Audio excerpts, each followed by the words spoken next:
Targeting और segmentation, ये मैं आपको हमेशा सजेस्ट करूंगा कि आप डीएम प्लान के अंदर इसको इंक्लूड करें। जब आपने ऑब्जेक्टिव्स ऐड कर दिए और प्लेटफॉर्म्स को सिलेक्ट कर लिया, तो अब ज़रूरत है कि आप ये भी बताएं कि कौन सा सेगमेंट और टारगेट है जिसको आप ये मैसेज पहुंचाना चाह रहे हैं। तो सेगमेंटेशन और टारगेटिंग से बेसिकली मुराद ये है कि आप वो टारगेट मार्केट उठाते हैं या वो सेगमेंट उठाते हैं उस मार्केट में से कि जिस तक आप अपना मैसेज पहुंचाना चाहते हैं।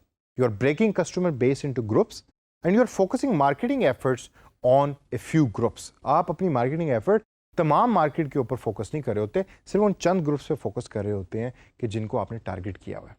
लेकिन सेगमेंटेशन और मार्केट या टारगेट मार्केट करना क्यों ज़रूरी है? सबसे पहले ये तो एक्चुअली सेव्स यू मनी और लॉट ऑफ मनी।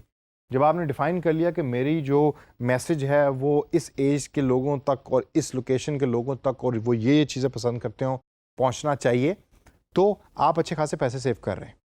और ये तमाम डाटा आपके पास एनालिसिस के लिए आ रहा होता है आपकी कस्टमर रिसर्च के पार्ट से जो आपने पहले किया था। तो सेव मनी से अगली चीज़ है रिचर कैंपेन। मतलब कि जो कैंपेन आप डिज़ाइन करते हैं वो आप उस पर्टिकुलर यूज़र को जहन में रख के डिज़ाइन कर रहे होते हैं। इस वजह से भी आप सेगमेंटेशन और टारगेटिंग करते हैं। और लास्ट के अंदर फोकस्ड कैंपेन, रिचर भी है और फोकस्ड भी है। वो डायरेक्टली फोकस करती है उस पर्टिकुलर यूज़र पे कि जो यूज़र आपका पोटेंशियल कस्टमर है, आपके क्लाइंट का पोटेंशियल कस्टमर है। तो आइए ज़रा थोड़ी सी नज़र डालते हैं कि सबसे पहले हाउ टू सेगमेंट, यानी कि सेगमेंटेशन होती कैसे है। सबसे पहले सेगमेंटेशन होती है डेमोग्राफिक बेस के ऊपर। आप अपनी पूरी पॉपुलेशन को डेमोग्राफिक्स यानी कि उनकी एज की बेस पे, उनके इनकम की बेस पे, उनकी लोकेशन की बेस के ऊपर उसको डिवाइड कर लेते हैं या डिस्ट्रीब्यूट कर लेते हैं। फिर आती है बिहेवियरल, यानी कि उनका बिहेवियर को आप देखते हैं और आप फाइंड आउट करते हैं कि उनके बिहेवियर में वो कौन कौन सी ऐसी चीज़ें जो कॉमन होनी चाहिए और ये हमारे यूज़र्स में कॉमन होंगी।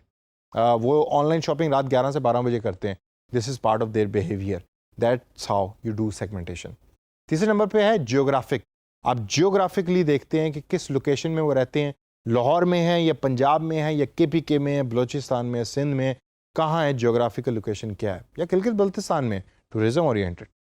और लास्ट के अंदर लाइफस्टाइल, उनका लाइफस्टाइल क्या है, कौन सी गाड़ी इस्तेमाल करते हैं, किस तरह के घर में रहते हैं, कितना बड़ा घर है, उनके हाउस होल्ड इनकम क्या है, ये तमाम चीज़ें हम उनके लाइफस्टाइल में देखते हैं। फिर बाइंग स्टेज का एक कॉन्सेप्ट है। बाइंग स्टेज में 3 चीज़ें आती हैं, हाई एक्चुअल, हाई पोटेंशियल और एवरीवन एल्स। हाई एक्चुअल से मुराद ये है कि ये वो यूजर्स हैं कि जो एक्चुअली कन्वर्ट होंगे आपकी सर्विस के लिए। हाई पोटेंशियल में वो यूजर्स हैं कि जो हाई तो हैं बाइंग के लिए लेकिन पोटेंशियल कस्टमर है, 100% कंफर्म नहीं है कि वो कन्वर्ट होंगे आपकी सर्विस या जो भी प्रोडक्ट आप ऑफर कर रहे हैं उसको बाय करेंगे। और लास्ट के अंदर एवरीवन एल्स, मतलब इसमें वो तमाम वो लोग शामिल होते हैं कि जो आपके प्रोस्पेक्टिव कस्टमर हो भी सकते हैं या प्रोस्पेक्टिव कस्टमर हो नहीं भी सकते। तो सेगमेंट तो आपने कर लिया, लेकिन आप टारगेट कैसे करेंगे उस पर्टिकुलर सेगमेंट में से? सबसे पहला पॉइंट है प्रॉफिटेबिलिटी की बेस पे। 25 से 30 साल लोग की उम्र के लोग हैं और वो लाहौर में रहते हैं, वो मेरा सेगमेंट है। लेकिन प्रॉफिटेबिलिटी उनमें से एक पर्टिकुलर ऐसा टारगेट मार्केट है जो ज़्यादा प्रॉफिटेबल है एज कम्पेयर टू दूसरे टारगेट मार्केट की निस्बत। अब वो एक लोकेशन में रहता होगा, लाहौर के एक लोकेशन में रहते हैं, तो जो एक लोकेशन में 25 से 30 साल के लोग रहते हैं वो ज़्यादा प्रॉफिटेबल हैं, तो वो मेरी टारगेट मार्केट है। लेकिन दूसरी लोकेशन में रहने वाले लोग मेरी टारगेट मार्केट नहीं है, हालांकि सेगमेंट का हिस्सा है वो।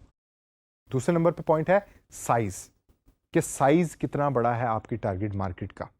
हो सकता है वो 100 हो, 200 हो या 300 हो या इससे ज़्यादा हो, हज़ारों के अंदर हो, तो आप साइज की बेस पे भी टारगेट मार्केट करते हैं। और लास्ट के अंदर पोटेंशियल ग्रोथ। प्रॉफिटेबिलिटी तो आपने देख ली, इतने पैसे कमा के दे रहे हैं, लेकिन पोटेंशियली ये कितने पैसे इन द फ्यूचर भी मुझे कमा के दे सकते हैं। इस तरह आप टारगेट मार्केट को डिफाइन करते हैं। तो दोस्तों, ये टारगेट मार्केट और सेगमेंटेशन को आपने लिखना है डिटेल में अपने डीएम प्लान के अंदर, ताकि इसके बाद आपको एग्जैक्ट पता हो कि कौन सा कस्टमर है जिसको आप टारगेट करने जा रहे हैं और उससे प्रॉफिटेबिलिटी और पोटेंशियल ग्रोथ को लेंगे।